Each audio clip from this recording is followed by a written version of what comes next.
Level up with the new AAA Commanders MVP membership. Get all the benefits of AAA plus exclusive experiences, discounts, and tickets. Already a AAA member? Upgrade for free at AAA.com/Commanders. Hey, babies and babies and babies. Hi, everyone. Hi, everyone. Hi, everyone. What's up, Callow? You ready for your West Coast swing? You ready for it?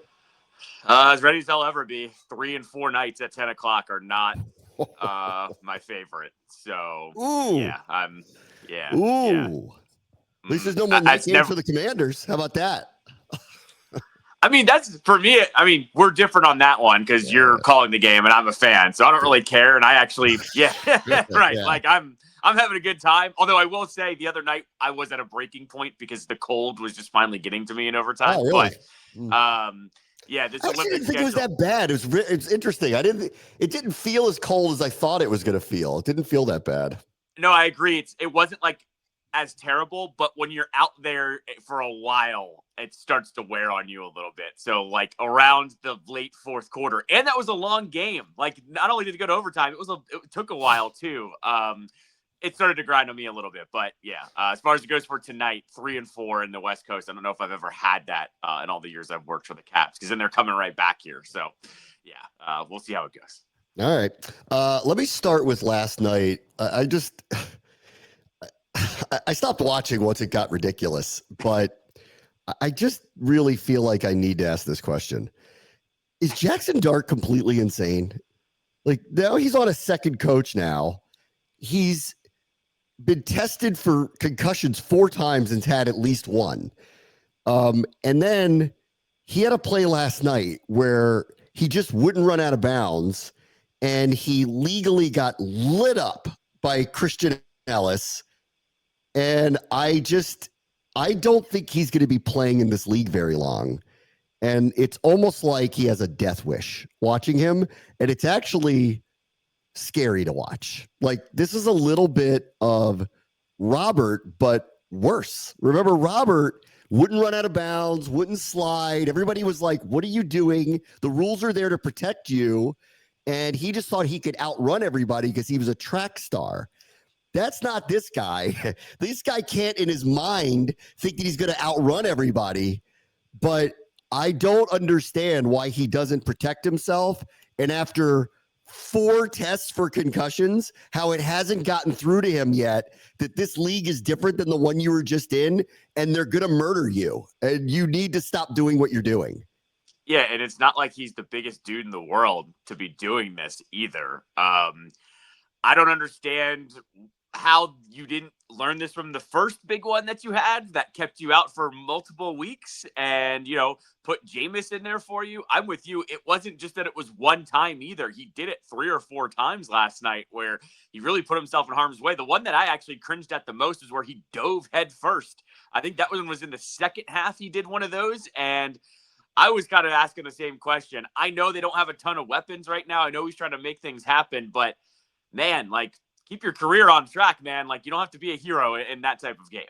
Yeah, you'd think like eventually, because I saw a press conference with him where he was like, I know I need to protect myself. And I'm like, I don't think you do. I don't think you understand it. Like, him and Scadaboo, like, their careers are going to be very short if they continue to play like this. And I kind of felt like Daboll is not protecting this dude. He is clearly not getting through to him. He's just so excited to have somebody that has some energy around the team, and he's clearly the best option they have at quarterback, that, like, just let him go and let him do his thing and try to save his hide, putting no guardrails on him. And then when they fired him, I went, okay, they're actually doing the best thing for this guy by, like, getting somebody in there who job isn't on life support and can actually be, like, I don't know, a coach, and, like, not let this guy hurt himself. And then they turn around and go on Monday Night Football, and he's tiptoeing down the sideline, taking scud missile shots from players for no reason whatsoever. I don't know, man. Like, I don't think this guy's career is going to be very long if he doesn't learn his lesson, and learn his lesson soon. He's either a crazy person or he has no feel for it. And he plays like he has incredible feel for it, but I'm not sure that he does, because why he went for the extra yard and got blown up the way he got blown up, I just don't even understand it. Yeah, I mean, like I said too, what more of a wake up call do you need than missing multiple weeks with a concussion? You know, like that's where I landed with that. And then he went right back out there and started doing that. And look, like we've talked about this, we're dealing with this with our team, right? Where we got to know what the season is right now. You have to compartmentalize what's worth it and what isn't worth it at this point. And I know a player is going to play, but that's what when you tell him, hey, you don't need to go and fight for every single yard like that. If you see it wide open, go for it and slide, but you don't need to be running for it for that extra yard for really what's going to be nothing in the end anyways. I think that's where I've landed on this too, is you have to kind of tell him that as well. Like, you don't need to be doing that for every single run. So yeah, it's a little ridiculous. I'm with you. Him and Scattaboo, like both of them, the way that they both play, it's going to be short-lived runs for both of them. 100%. And then they had a literal Charlie Brown moment on a field goal.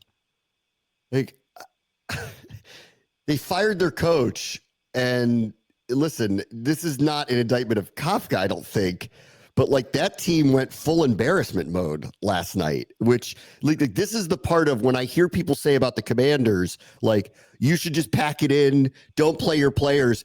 This is what could happen, actually, if you start to like pull people back. And that's not what the Giants are doing. They are trying to play, but I want to avoid the embarrassment of a bad season.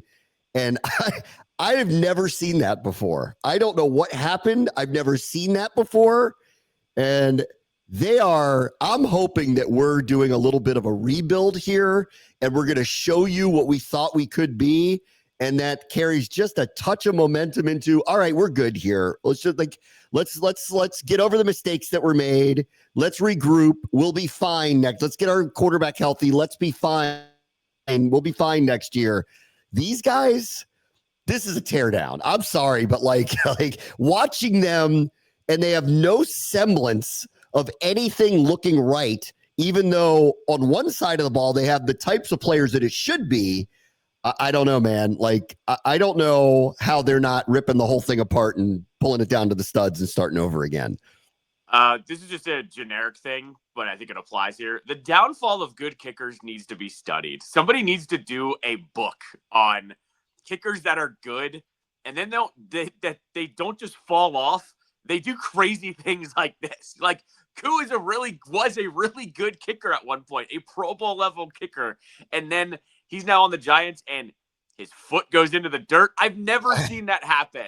Like, I've seen bad undrafted kickers that you're throwing out there because you had a million injuries and stuff happens, but this one's crazy. I've never seen that ever in a game, let alone with a guy that at one point was one of the best kickers in the league. It's baffling. I'm with you. This does probably boil down to, that's a mental thing, right? Like, you're just either checked out or you don't know what you're doing. Like, I don't know what else to say about it. It's got to be, that's Chuck Knobloch. It's like, that's like when a guy can't putt anymore, right? Like, that's right. What that is. That's the yips. Like, that's the full on yips, right? I'm cutting him today. Like, there's no 100%. There's no excuse for that one. Get literally any other body in there at this point. I've never seen that. It's ridiculous. I don't think he wants to kick again after that one. He's right. The one going, you know what? Maybe I'm going to take the rest of the season off, and I'll get to somebody in spring and try out again. You know, we always sometimes have these moments where, you know, God forbid it's the case, but you have to ask the question of, like, is that player involved with gambling? Like, that's one of those moments where you're like, did somebody get to him before the game? Because that's crazy. That's a ridiculous mistake. That was nuts. All right. So we played the Broncos the other night. You saw the Pats last night. Obviously, they beat teams that aren't going to the playoffs this year. So we'll take that with a grain of salt. But they are the two that are currently in line to be the 1 seed, which as of the summer, if you told me it was Denver, I would have semi-believed it because I knew what their defense was going to be this year. And Nick's looked pretty good as a rookie, and I buy Sean Payton. So I'm like, if the Chiefs aren't going to be as good as they've been over the last decade, I would buy that they would possibly get there. I had the Patriots making the playoffs, but not like this, not streaking, not the hottest team in the NFL, not starting to beat people now, not just getting by, but beating people now. So who do you buy? If one of them is going to be the 1 seed, who do you buy as the team that actually could get through and get to the Super Bowl? If I had to pick one right now, I would take the Patriots over the Broncos, only because I think their offense is a little bit better. I don't believe in that Broncos offense. Like, even if you let Knicks cook a little bit, their skill position players don't scare me as much as the Patriots ones do. Like, I think the Patriots could open up the offense even more than they already do, but they don't need to because their defense is so good. Both of their defenses are great, like Super Bowl caliber level defenses. Slight edge to the Patriots only because I think if they need to go toe-to-toe with an offensive team, and I don't know who that offensive team is, by the way, because the Bills are below them. The Chiefs might not make the playoffs. The Ravens might not make the playoffs. Like, they might have the makings of not having to do that, which bodes well for the Broncos, but I'm going slight edge Patriots, I think, in these two. So their schedule is Denver. At Raiders should be a win. Green Bay home, tough game, but home. Jaguars home.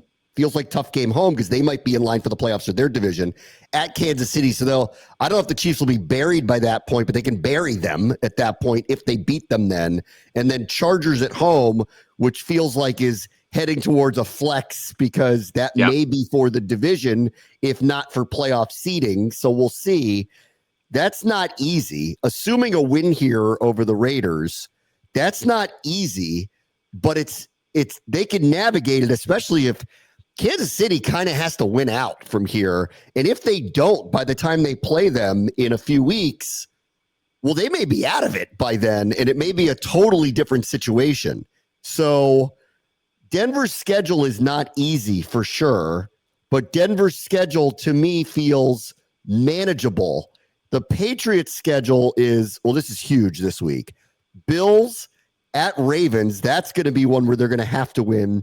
But then they finish at Jets and Dolphins. So they are screaming towards 13 wins minimum. That's what they're screaming towards right now. 13 wins minimum, maybe 14. So just from a schedule perspective, I buy them as the 1 seed because I think their schedule reads like they're going to end up there no matter what.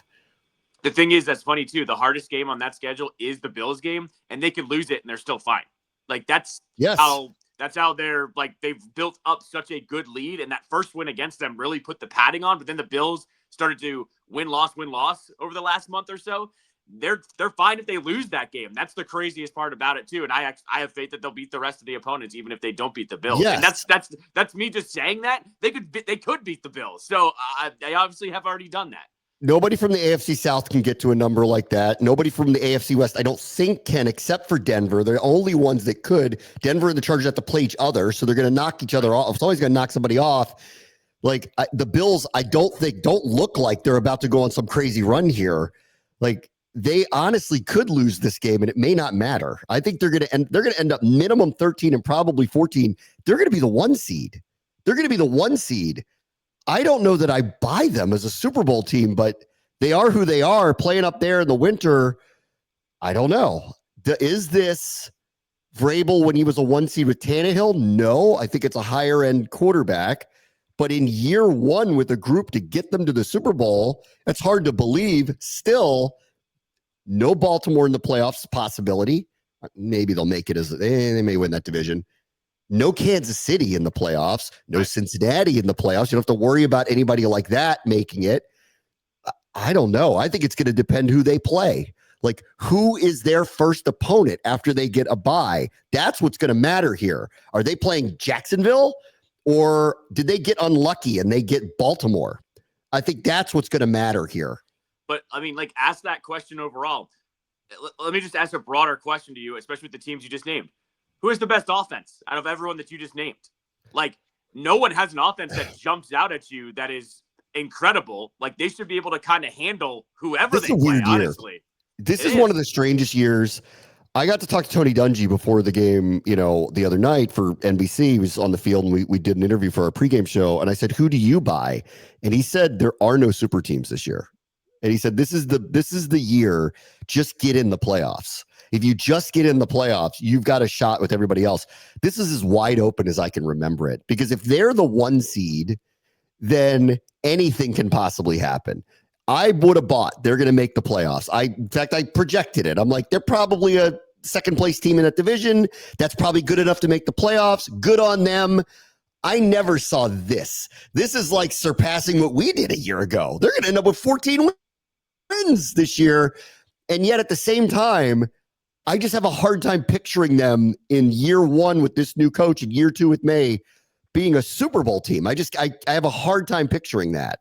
The thing is I just look at who they have to play against, and I don't see anyone that's like overtaking them by an overwhelming majority is what I'm saying. Like, It is not like the Patriots are waiting for the Chiefs who are going, oh, well, we all kind of know what's going to happen there. That probably isn't going to happen. And the thing is, I can believe it when it's defensively driven, not offensively driven. And that's where I land with the Patriots and the Broncos to a point. But with the Patriots especially, they don't need Drake May to be a hero like Washington needed Jaden Daniels to be a hero. Like, it always feels like on offense, there is a limit or there is a point where it does kind of go off the tracks. When it's defensively driven like it is with them, I think sky's the limit. And so that's why I do believe in them more than the Broncos. Okay, let me do this for the NFC teams now. Do you think the Cowboys are going to catch Philadelphia? Because I do. All right, like if you're picking a team that's streaking in the right way and going against a team that is streaking in the wrong way, it's this. And the Cowboys just beat them, and they just beat Kansas City, and here's their schedule. This is huge. They're playing Detroit Thursday night. This is huge for both of them because the loser there may not make the playoffs. If Detroit loses, it's going to be hard for them to not be a third place team in their division. That's going to be hard to make the playoffs from there.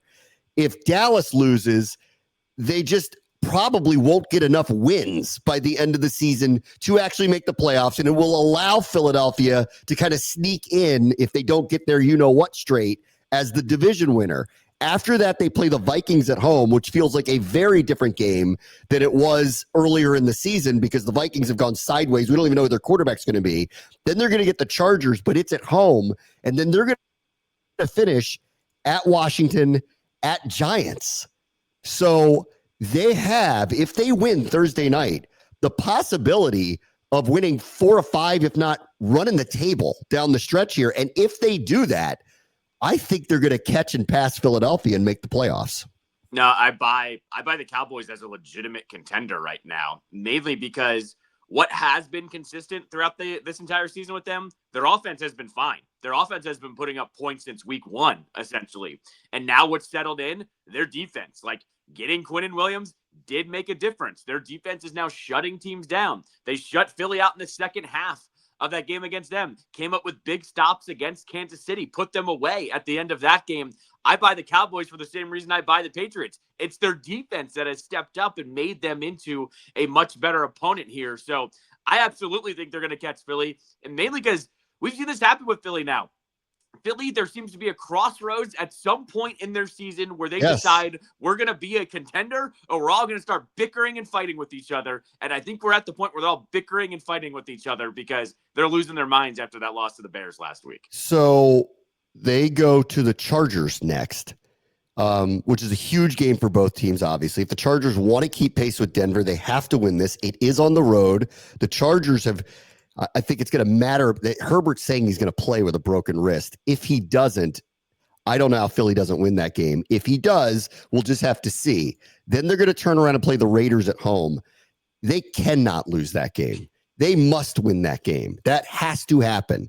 And then we're going to go a long way towards determining whether they win the division or not because we get them 2 of the last 3 weeks. And sandwiched in between that, it's a visit to Buffalo, which may or may not matter. If New England tracks the way they're tracking, Buffalo will not be able to catch them, but Buffalo may need this game to make the playoffs and may not. So we'll just have to kind of see, like, if they have enough wins by that point, they may be kind of locked into a wild card and they may treat it differently. Like, it's hard to know.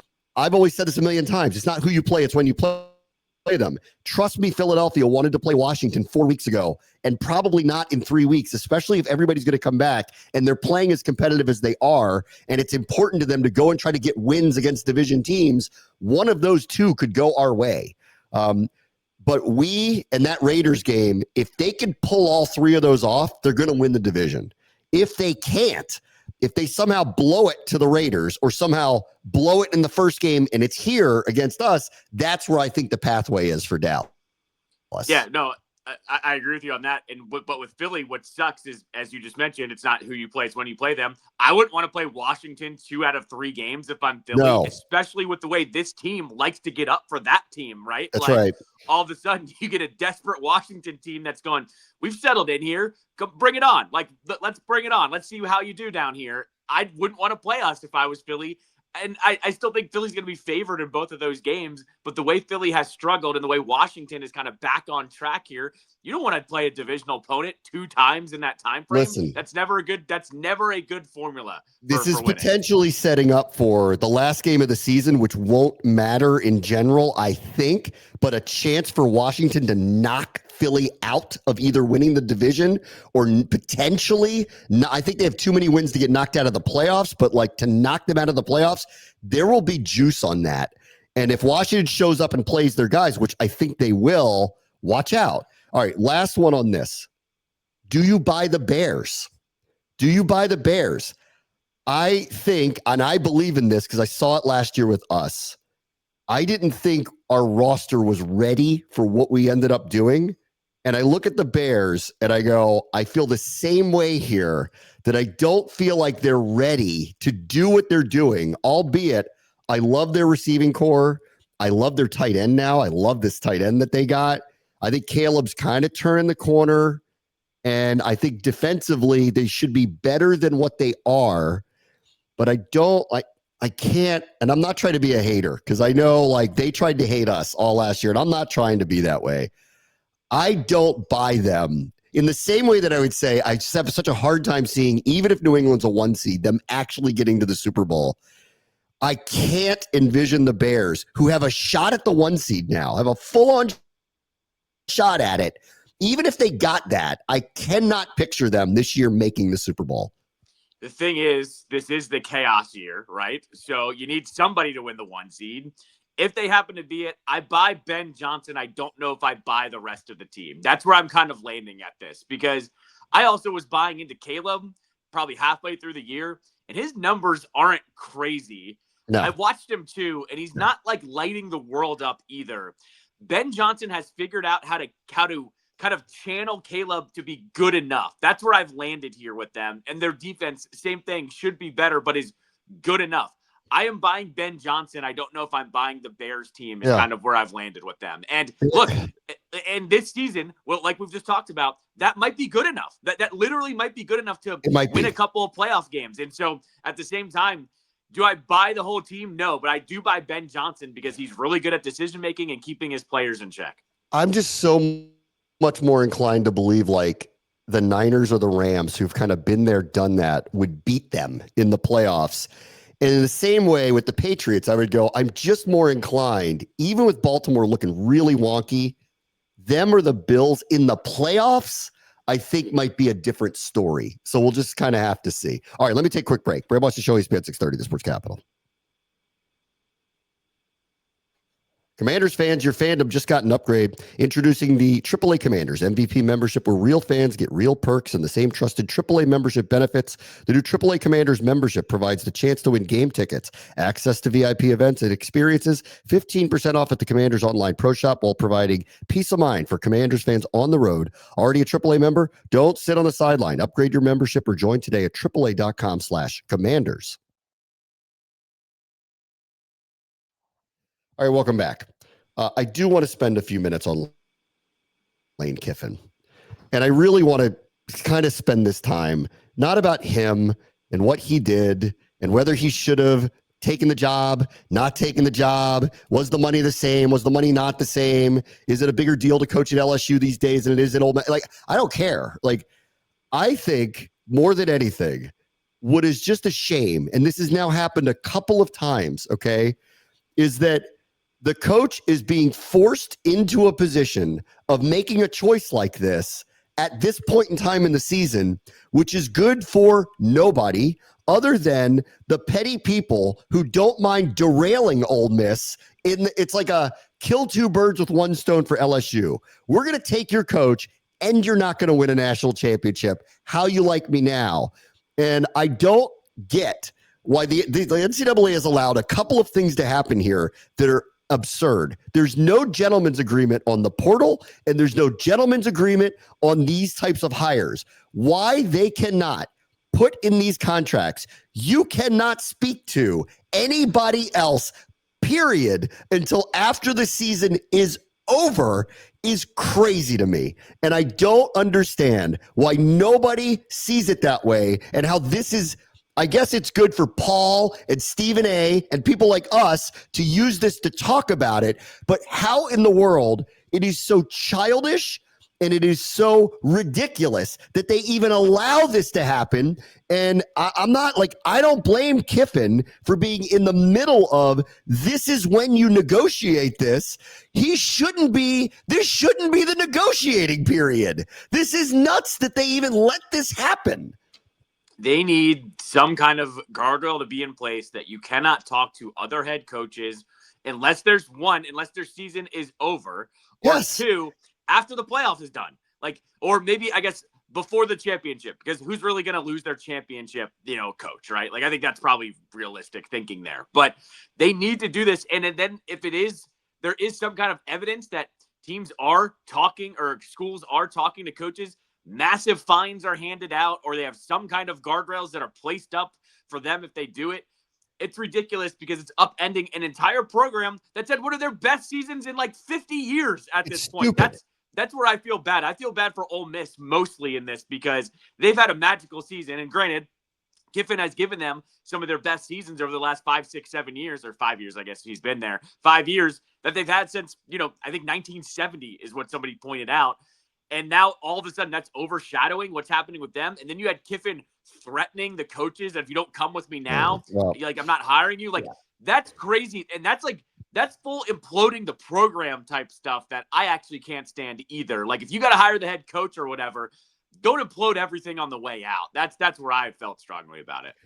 Listen, to Greg Sankey or the commissioner of the Big Ten or the ACC, here's what I would ask you. Like, why is it good for your conference to have a team that's going to be in the playoff and have a legitimate shot to win a national championship be imploded before the playoffs ever even start? So somebody said to me the other day, they're like, if Virginia goes into the playoff, would you rather them play Ole Miss or Oregon? And I'm like, Ole Miss. Like, they're not even going to have their head coach. Like, I would actually give them half a shot, now in a game. I wouldn't have, like, under normal circumstances, but this is absurd. It is completely absurd that they have let this happen, and it's them doing it because they're not grown up enough to put guardrails in their own damn sport. Like, it's crazy. The portal thing is ridiculous. Why they don't put into these agreements with the players, you cannot leave unless we give you your release until after a season, and not in the middle of all of this. And I mean the end of the literal season, not when your season ended. And for the coaches, you can't go anywhere until the season is over. You can't negotiate with anybody until the season is over. It's really sad, actually. Like, it's really sad because I actually root for teams to have magical years. And we just had this with what's his face? Willard. He just did this. Yeah. Why in the world would you let this happen to you? And like, to the schools that are poaching these guys, beware of what you wish for. LSU, you think you're too big for everybody else? You think he won't do this to you down the road at some point if someone comes along and offers him $200 million to coach your team? Beware of what you wish for here.